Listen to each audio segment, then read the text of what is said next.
মানে পৰিৱেশটো দেখি সঁচাকৈ নিজৰ মন প্ৰাণ প্ৰফুল্লিত হৈ গৈছে। আচলতে কপৌ ফুলে আমাৰ বহাগক আদৰে, ঠিক সেইদৰে এজাৰে বহাগক বিদায় দিয়ে। সেইকাৰণে আমাৰ খগেন মহন্তৰ গীততে আছে, এজাৰ ফুলা দেখি বেজাৰ কিয় কৰ। আমাৰ চাৰিওফালে সোণাৰু ফুলিছে, মোৰ পিছফালে সোণাৰু হালধীয়া ৰং, ঠিক সেইদৰে কৃষ্ণচূড়াৰ ৰঙা, এজাৰৰ বেঙুনীয়া ৰং।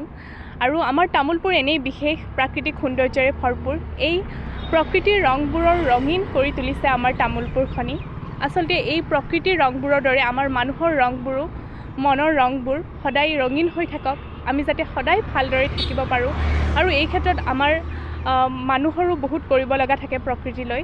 আমি যাতে গছ গছনি ভালদৰে ৰাখোঁ, আমি প্ৰকৃতিক যাতে ৰক্ষণাবেক্ষণ দি আমি প্ৰকৃতিখন এনেদৰেই ৰঙীন কৰি ৰাখিব পাৰোঁ, তাৰেই কামনা কৰিছোঁ।